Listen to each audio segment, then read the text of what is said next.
Innovation, security, programming, technology, development. Let's begin. DevSecOps, your cybersecurity and technology podcast.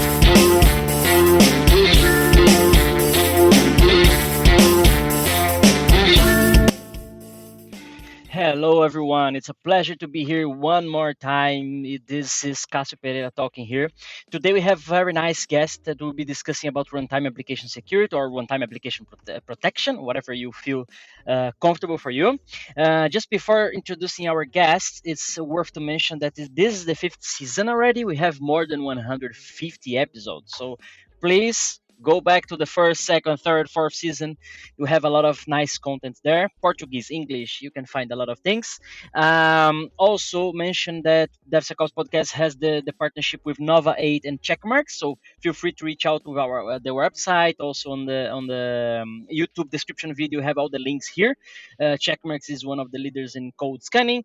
We also have partnership with Gold Security if you are looking for application security services, and Digital Oak that they have a full portfolio of AppSec solutions that help you to create secure software, I would say. Okay, so guys, directly to the episode today, directly to the context of today, runtime application security or protection. I think it's the first episode that we had or we have regarding this topic, and for this we have we have two nice guests here, Aidan and Pavel. Guys, feel free. First, thank you for your time. It's a pleasure to have you here. Feel free to introduce yourselves, talk about you, where you come from, where you're going from, and then we start the discussion from there. Yeah? Once again, thank you for your time. Amazing. So it's a pleasure to be here. I'm Idan Bartura. I'm one of the founders and the head of R&D for Kodem Security. I'm Pavel Furman, the CTO of Kodem. 15 years in the security space. I've been in different security areas, and glad to be here. Awesome, guys. Where are you based, if I may ask? So we're both based out of Tel Aviv currently. Okay. We have several people working most of the development here, and also like marketing and sales based out of the US. Okay, that's nice. So Israel and US. Yeah, we had some guests already from Israel, Tel Aviv as well. Guys from US. We have guys from everywhere. Okay, so thank you for joining again, and Ethan and Pavel. And it's very nice to have the founders, CTO, this kind of minds here to share the knowledge with our audience. Because in the end of the day, our goal is to rise the care or our awareness regarding protecting our softwares, right? Because our lives depends on them for payments, for cars, for whatever, and it's the whole idea. So one thing that I would start maybe asking you, why we should care about runtime application security or protection if we have a lot of code scannings, SCA, everything, threat modeling, a lot of things that we can do during the development to avoid threats, to avoid problems. Why we should care about runtime application security? I mean, we have more memory consumption, all these problems on runtime environments. So why we should care about this? I would say, is it that so important to monitor our application at runtime? Like and be more precise. It's also it's not only protection but also understanding the context from the runtime, right? It's combining these things together. The reason is there's a few reasons. Okay, first of all, in the code scanning and in the process of doing this SCA and code scanning, as you mentioned, there's a problem today of a lot of noise, right? So these are the effectiveness of code scanning and SCA today is plagued with a lot of false positive, a lot of noise. And we come, first of all, to have that runtime presence to help you understand how the application is behaving in order to come and reduce that noise. To say, hey, you know what, these issues are not relevant for you because your application is not loading this piece of software, or your application for this specific service is not exposed to user input, so it's less of a severe issue for you. And then on top of that, we add some, because we already understand how the application behaves, we can understand this better to figure out if there's a specific threat right now because we sense that the application is behaving differently, if it's loading something that it shouldn't load, if it's unauthorized software that's being run or stuff like that. Okay, awesome. Pavel, want to add something? Yeah, and the main thing is that you want to improve your security posture, right? But you want to do that in the most efficient way. And you don't have all the resources in order to fix all of the vulnerabilities. So you have to know where you need to put the focus on. And that's the main key. You need to understand the most critical issues that you have on your environment and fix those first. Okay, awesome point. And I would say that for our audience is one of the most confusions. I would say that also I feel on the field is people concerned about, okay, I have 1,000 vulnerabilities from my SaaS solution. I have another 1,000 of components that they have libraries, that they have libraries, that they have libraries, a lot of CVEs, and so on and so forth. What should I do? And as you were saying, with a runtime solution, it's easy. I mean, easier for the runtime solution itself to kind of track, like, okay, you have a SQL injection here on this URL, for example, or you have a CV on this component, but this URL is it's on the system, but it's not being used by the runtime. Let's say nobody's actually posting, getting information there. Also, this component is not being loaded into the memory.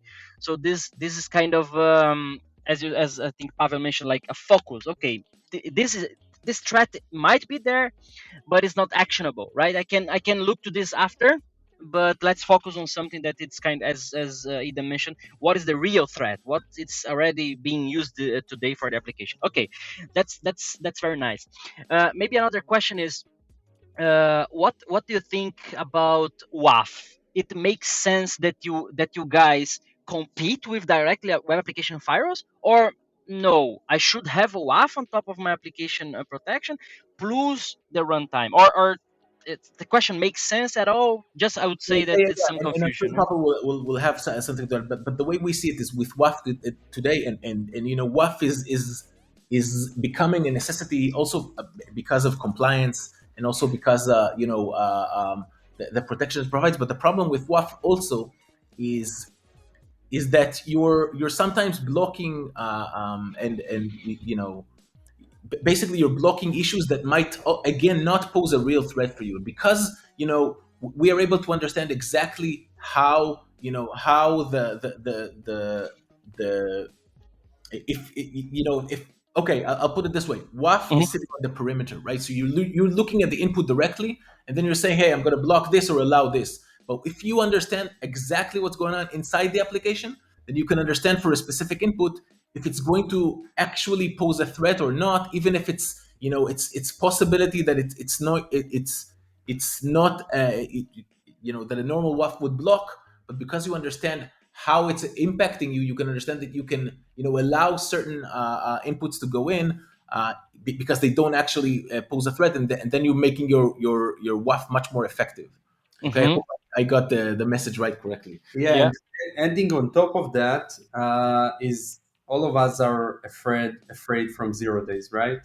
So the main issue with WAFs is that you need to add the rules for the 0 day, but you have some time frame that you need to like the vendor need to add those rules in order to be protected, right?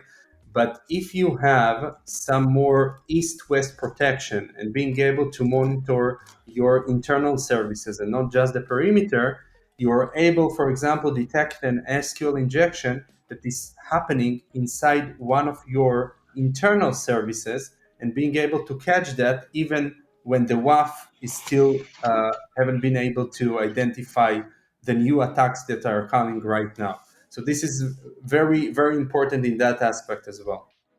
Okay, I get it. I would add also this point, like, since the WAF is set on the perimeter, if I have internal communication that is like going directly to a service or something like this, of course the WAF is already bypassed by architecture, right? I don't have this monitor there, and as Eden mentioned, it's very important to know the behavior of the application. So with the runtime protection, which is seated together with the application, I would say that there is the best, or maybe the one way of knowing the real behavior of the application, right? Where the requests are coming from, or this kind of things. Okay, okay, good point as well. Yeah, and Um, Go on, referring go on.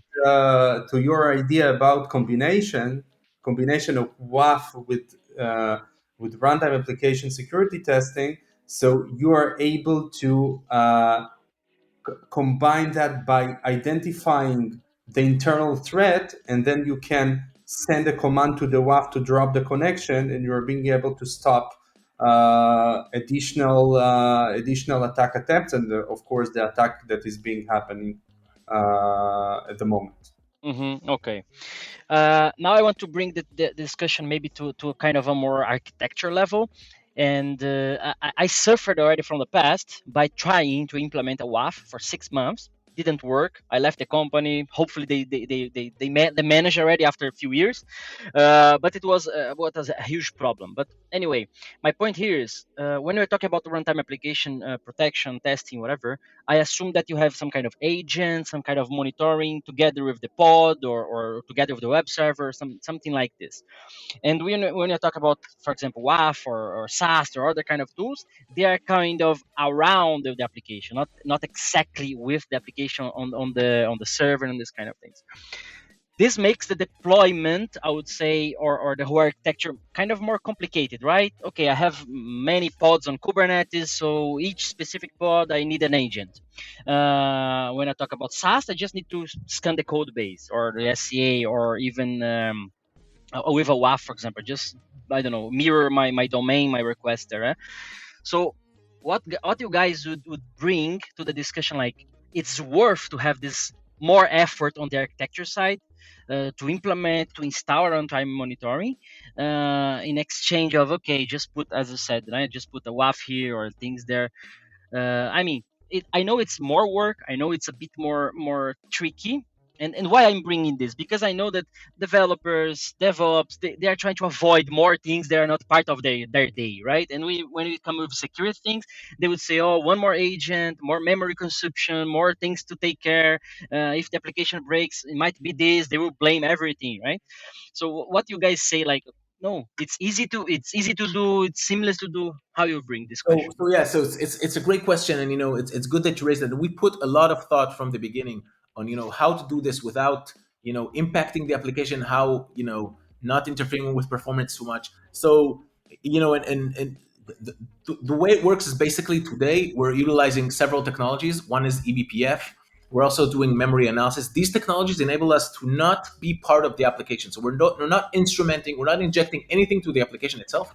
We're installed as a you can call it a sensor on the cluster of the application, not as part of the application, but as a different deployment. Usually we use a daemon set for Kubernetes. For other deployment types, it's a little different. But the way it works is it's a 5-minute installation. We just deploy on the cluster, and then we understand how the application behaves from tracking either internal events that we have visibility to, or looking at memory of the application. But in no way do we ever intervene with application. And also we're doing this in a way which is very, very lean in terms of performance. We today are able to do this with less than 0.1% of performance impact, because we're not part of the application, right? Because we're not, and we can control exactly what goes in and which events we listen to. Then we're able to apply advanced filtering and all sorts of mechanisms to reduce this performance impact to a minimum. And also eBPF built in is very, very lean. So we're able to, obviously there's going to be an installation, but it's very easy, 5 minutes, literally 5 minutes, and you start seeing results. And again, not interfering with the application in any way. Yeah, and there is also always come the question like whether you want to invest a bit more, but what do you get in reward, right? So in terms of value, it enables you to focus on the right things. You can eliminate the noise entirely. You can eliminate the frustration that you have when you are find out that it's actually you have some issue, but it's not true anymore. So it's the ratio between the amount of effort that you need to put into it and the amount of value that you get is very high. So in this case, it's worth doing that. DevSecOps.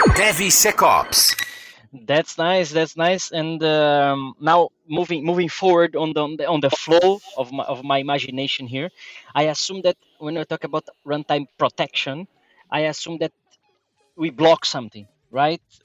Because I need to protect. But when I talk about runtime testing, maybe you are just intercepting requests, for example, to understand if that request might be malicious, monitoring that what's happening, and sending back somewhere as an output.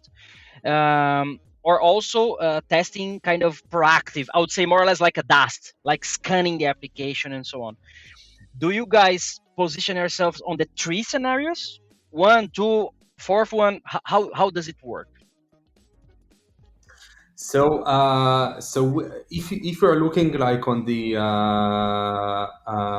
landscape, we're covering several use cases. So we're covering the use case of the ability to auto triage your issues, to do the testing, understanding where do you have the issues, what is the most critical to you to fix at the beginning, and on top of that, create a complete remediation storyline in order to remediate those issues on your environment and your code base.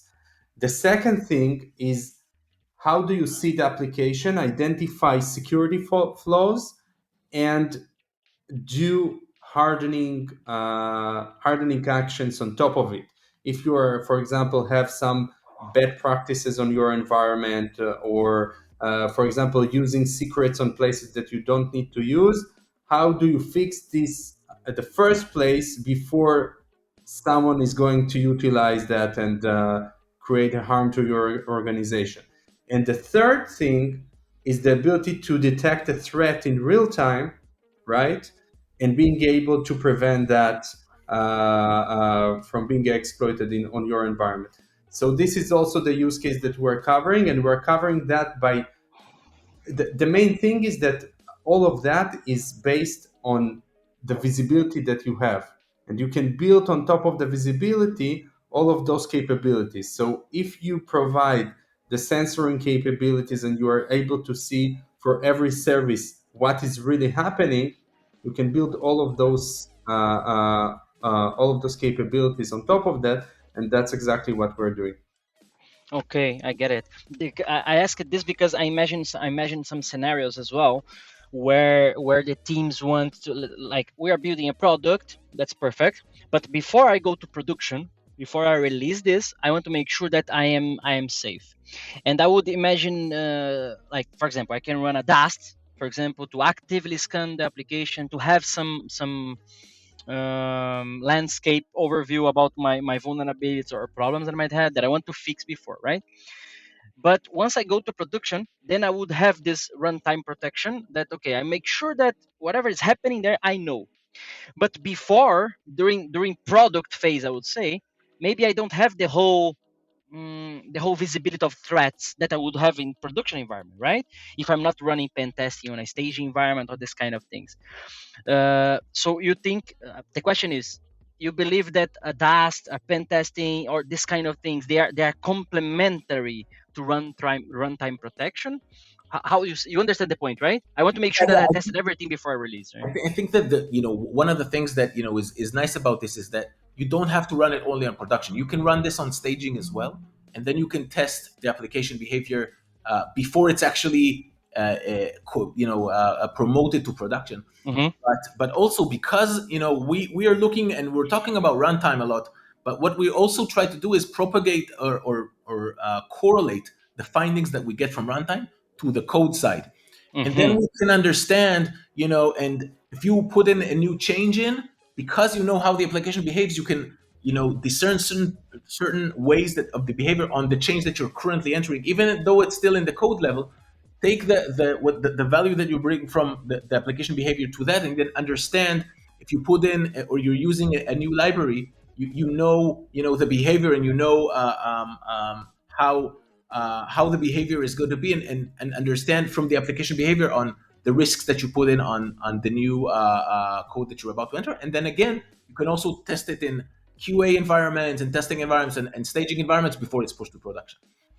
Okay. I'm asking like this because I'm imagining some kind of blind spot. For example, I don't know, I have an e-commerce application where the person search for products, add to the basket, go to payment, right? But I can go to the product details, or I can just hit the add to basket and purchase. And let's imagine that the product details has a vulnerability that I didn't test in staging or whatever. But in production, my real users, they will go to the product details because they want to see more information about the product, right? And there I have a threat that your runtime probably will protect me, will alert me, whatever. But as an AppSec or even as a developer, I would love to catch this before, because if it's in production, then I have risk. But if it's on the product development side, I still manageable, right? I don't have the risk, I don't have the possible damage and so on. And this is the blind spot that I would that I'm trying to catch here. As you said, if you are monitoring, then but if you are monitoring is one thing, but if nobody's go to the product details, then you will not be able to see it. It's not a problem of the solution, it's the design. That's why I'm bringing this DAST approach, maybe even IAST approach. I asked as well, but if nobody clicks there, nobody will catch this problem still, right? So that's the point of how we actively or proactively could make sure that we're maybe not catching the problems. Not all tools will catch everything, but okay, I hit this button, I go to this scenario, I didn't find anything, or I found a problem. That's my Yes. perspective here.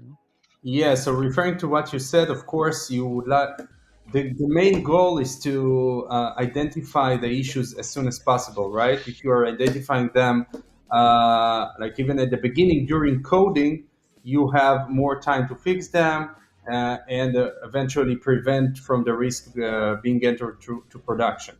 So basically, you would like you would like different kind of controls across your software development lifecycle, right?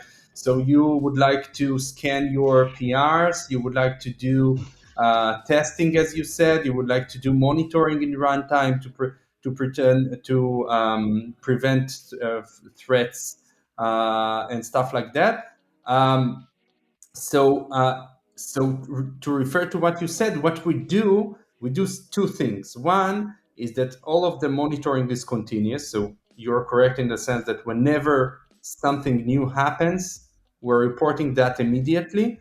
And whether it's a threat or something new that we identify, we report that immediately and you can take an action.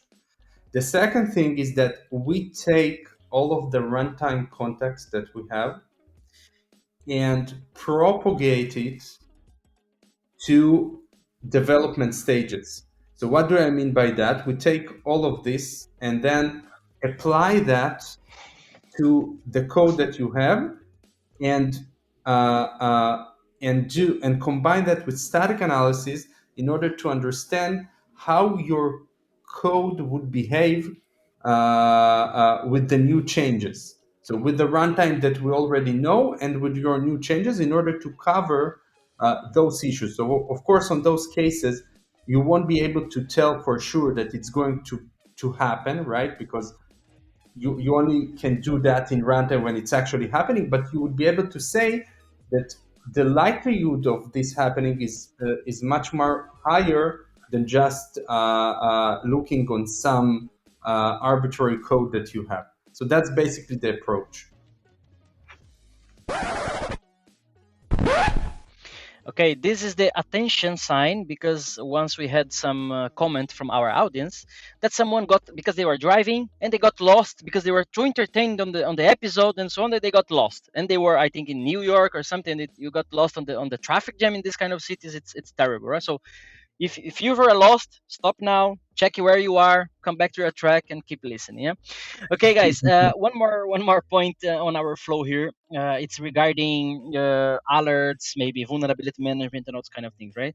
I mean, as an AppSec engineer, for me, I want to be alerted. I want to know what is happening. This is one thing, right? For production monitoring, they want to see everything. But for developers, they don't want to see everything. They don't need to, right? They need to say, okay, I need to fix something in the code. Give me that. If not, I really don't care. I would say. And how do you see a nice flow, or you can talk about the product as well, how it is working. If you have an alert, if you have a finding, how does it work? Can I send a ticket to Jira? Can I send a message to Slack? Again, I don't want to message everything to Slack to the developers. I want to, okay, you have a code, this is a line to fix or something like this, or create an issue on GitHub, whatever. How you guys approach Yeah. this? So right. So first of all, the real beauty of it with Kodem is that we first of all we're only going to alert the developer if the issue is relevant, right? So instead of getting 100 alerts, they're going to get like a fraction of that because we only want to the developers to actually handle stuff that's relevant. So remove all this friction of hey come deal with this, and then the developer comes back and say hey we're not even using this. Why are you bothering with this fee? So first of all, we're taking all that load off. Then, because we understand what's happening in the code and we connect that, we can show the developer exactly where the issue is coming from in the code with the exact line or location of what you need to go fix. If it's a dependency import that you need to change, say, hey, this is the line where you're doing that import. This is where you need to change. If it's a base image fix or something in the Docker file, will tell you the exact line where you need to go change it. We also support integrating with Jira or other ticketing systems. So the developer can only it can if they want, if the organization works that way, they can use the platform. If they only want to use Jira and say hey I don't want to mess with this, we can only we can just work with the ticketing system, and they're only going to see tickets there with the exact description. um, and another thing really neat that we're doing is we enable the developer to work with specific scopes. So when they log into the platform, they can see only the code repositories that they're in charge of and they're interested in. And then they Hmm. apply this filter, which is permanent for their specific user. And then they only see the repositories that they handle and they care about. They don't have to see alerts on anything else because they don't care about that. So we are keeping developers in our mindset, right? Letting them first of all work comfortably on only things that matter, and then we try to adapt to the way that it's comfortable for them to work. We also develop every feature that we develop it in API first mindset. So everything is customizable, and if there is an organization that want to customize their workflows and build something that is not directly like on the set of integrations that we have, everything is API-able, and you can trigger all of the actions, get all of the information, and customize it to your needs. Okay, that's cool. One more thing that comes to my mind, and this I would say it's one of my dreams, but will never happen. It's like the best way is like we don't need to go to the doctor because we are all healthy, right? We eat good, we do exercise. It would be the same with software development, right? If they don't create vulnerabilities, we don't need runtime protection, we don't need SCA, we don't need nothing, right? But it's good to have them as a double check. So the point here is like, do you guys see your product or solution as also a kind of an educational? And why what I mean, you are alerting, you need to fix this. This is awesome, you are protecting the company, protecting the asset. This is one thing. But do you see also as a benefit for the developers, like, okay, you fix this, but how we make sure that you don't do this again? Like, maybe I worked already a few years with SAST, SCA, and so on. SCA is kind of tricky, but SAST is like, okay, you have a SQL injection here. Here's how you fix it. And by doing this one, two, three times, it's kind of automatic that, okay, I need to validate parameters. So I stop creating non-validated parameters, right? Kind of implicit there. But do you see also your approach with an educational path laws, like, guys, fix this but stop creating these problems, right? Yeah. So the way we see it is that when we scan the code, we're able to explain the exploitation story.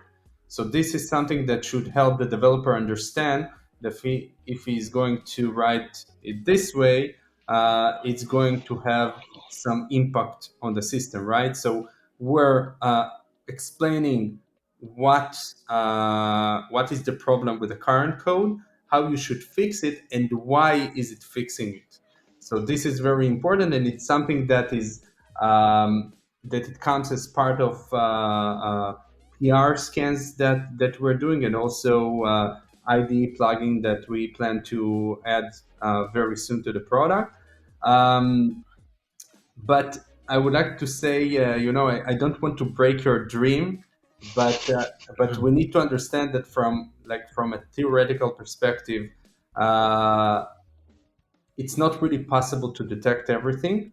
So we need to make sure that we are doing the best that we can in order to improve the security posture as much as we can. But I totally agree with you that the educational aspect is very important, and the way we tackle that is that we want that all of the findings that we have will be fully explainable, and we have proofs for every issue that we find, and any evidence that will help the developer and also the AppSec engineer to understand why there is a real issue here and how you should avoid that in the first place. Yeah, I think previous episode or 2 episodes ago, we recorded with guys from Mob AI. They have they have and basically they fix the vulnerability for it. They get the SaaS results and they fix the vulnerability. That's perfect, right?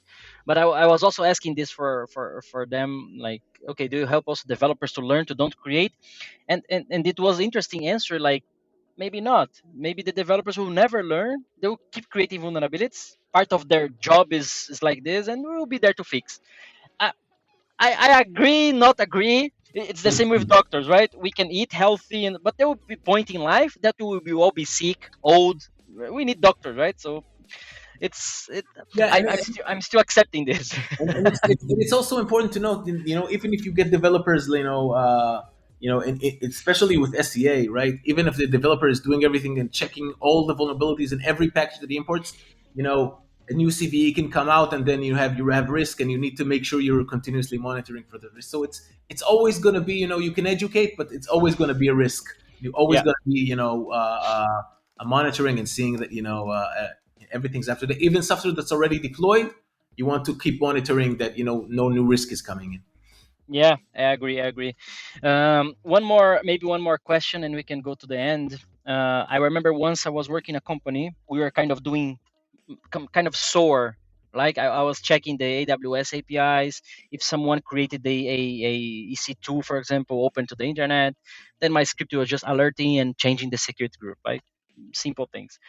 Do you guys also have things like this in mind? For example, you have a code scan that you detect something, and they will not fix today, and it's okay. They don't have capacity, time, whatever, or they don't know how to fix, or just don't want to. And then you could automatically create a WAF rule or the runtime rule that would, okay, I know that I have a SQL injection here on the code. I will not fix this. But how can I mitigate this using the other capabilities that I have as a WAF, as a rules, I don't know, or it's, as you said, you are monitoring the application, so you know that the SQL injection is a path that nobody's using, so you could even shut down this specific service. I don't know, this kind of things. Do you have this in mind, or not, or and how do you see this? So it's definitely it's definitely a great capability to have, because you can't fix all of the vulnerabilities, and you have existing controls already that you have on your environment and your organization that you can utilize in order to protect from other vulnerabilities. So this is something that like we tackle it a bit differently in our product, and the way we see it is that we want that as an AppSec vendor, provide all of the information needed to understand the exact impact of each issue, and even understand how a chain of vulnerabilities can be stacked together in order to understand the exploitation path. And then the way we're looking at is that vendors that have these trains of understanding all of the controls that you have can fetch this information and then understand how exactly you want, where you want to turn it on, whether you need to turn it on, and so on and so forth. Okay, good point. You think also, I think also because now I kind of deal directly with the CISO and other management, and they always want KPIs, dashboards, informations. It's part of their life, right? As an AppSec, I need transaction information, and they need more executive data, right? Maybe how many threats we have monthly, yearly, or how many threats we are fixing or not fixing, or how many threats are actionable, not actionable, whatever. How you guys approach this? I see a lot of ASPMs on the market doing a very good job. We recorded with guys from Apiro, I think. We talked with guys from Enso Security. I think they got bought by Sneak. Pretty nice solutions that are integrating a lot of things. How you guys see this KPIs, executive management, data, information, the tool is for them as well. They can benefit from this, or we need to extract this information. You mentioned APIs, so I believe that I can get all this data there. But how do you guys see this to the audience? How you would recommend or Yeah, so it's very important. So in terms of like from an executive view, you need to understand like how the your organization progresses, where the problems are, whether the application security program works, or you need to improve it. So everything in our platform is exportable. So you are able like to take all of the information and create any reports that you like. We of course have our reports that cover like the main use cases, and you can export all of them like on a monthly basis, and we send those to the CISOs actively to provide them the information they need. But we believe that any organization have slightly different requests upon that. So we're making sure that everything is exportable, and also in a variety of different formats, in order to be able to customize it and create the reports that you specifically need. yeah, I have the same issue. Every day is a new report, and no solution can cover that, right? It's impossible to escape. It's the same as vulnerabilities. You cannot cover everything, right? Of course. It's tricky, I would say. Okay, guys, I think we are. I mean, we are on the time. We have some time. Do you want to add something? Bring something that I might not ask. How do you see? Or can I bring one more question? How do you see this? Yeah, go ahead and ask. No worries. Okay, maybe one last point would be from your personal experience. If ever developer could have one skill in one word, what skill that would be? What do you think? Skill for developers, you're asking? Yes, yeah. I think it's programming without bugs. That would be my skill. You are even more optimistic regarding my dream, right? Exactly. And Yeah. you, Pavel? I think patience. Then something is not working. Just take a deep breath, and you will solve it. Oh, okay. That's a nice one. I need this one.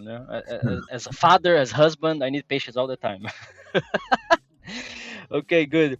And if you had the, let's imagine, if you have the power to solve all the company's problems everywhere in the world, but you can use only one tool or strategy, methodology, whatever.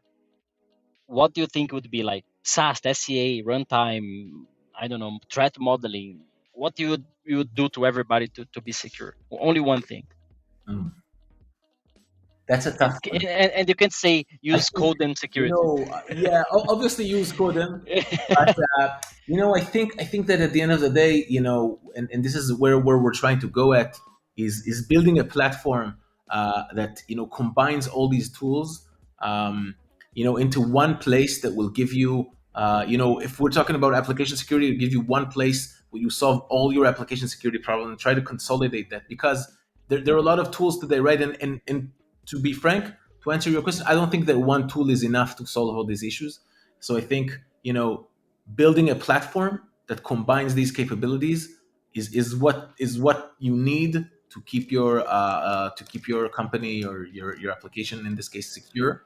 And this is what we're going for, right? To build a place to help you prioritize, and then help you bring all these values of SCA, SaaS, and also like infrastructure and secrets, everything built into one platform, and then have that protect you the best way possible. Okay, fair enough. Pavel? I think that the only way to keep things secure, like 100% secure, is just preventing developers developing Touch code. the code. Just kidding. But yeah, I agree with Idan that you have to have a combination of many scanners and being able to cover many niches and make sure that you provide accurate and actionable insights, because any solution that only focuses on something specific will have gaps, will have coverage problems. So security problem is tough, and you will have to have a well a well coverage suit to make sure that you are really secure. Yeah, I would add to this. I always compare our AppSec word with the real life doctor stuff. I remember first time I had kidney stone. The doctor said, "Oh, we need to do ultrasonography," and there was nothing on the ultrasonography because the stone was too small. And then the other doctor said, "Oh, we need to do, I think in English is resonance, electro resonance, something like this." And then there was able to see. So in one first scanning, I was screaming pain, so I know the problem that I had, but they were not able to detect. But in another scan, more deep scan, let's say more detailed, it was able to detect, and I had surgery and so on. And I would say that AppSec is the same, right? We have different tools, different solutions, different approach to see different problems as well. We might, as you said, in the runtime, maybe it's the very good way because you know the whole behavior of the application. It's running already, right?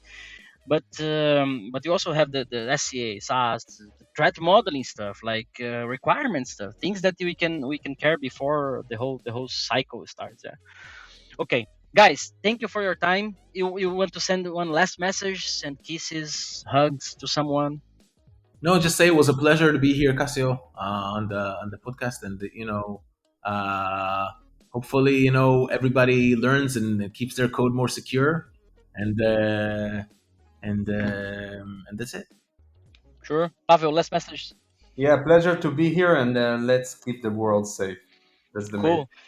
Thank you, guys. Thank you for joining me as well. This is Casio Pereira for DevSecOps Podcast, fifth season. I don't know. We are in the episode 14, maybe 15 on this season. More to come. And I can announce, actually, I need to give kind of a spoiler, that finally we're going to have a psychologist on next episodes to try to understand why developers are so afraid of vulnerabilities, why everything is false positive, why they don't want to fix, why they are defensive. So keep in touch. Still July, we're going to have this episode finally after 5 years of this episode. Finally, one psychologist working in cybersec. So let's see what's going to come up there. Guys, again, thank you one more time. It was a pleasure to have you here. See you Thanks next again. week, folks. Bye bye. Thanks again. Bye-bye. That was DevSecOps, your cybersecurity in technology podcast. DevSecOps, finishing now. Hello, this episode is over. Thanks for watching, and I really appreciate if you share this content with your friends, with your co-workers. For sure they will enrich their knowledge as well as the same as you just did when you listen or watch it to this specific episode of DevSecOps Podcast. We really enjoy that you were here with us, so please share this content, share this knowledge. And here there's 2 more contents that I strongly recommend you to watch now or save for later, but don't miss out. For sure you will enrich even more your knowledge.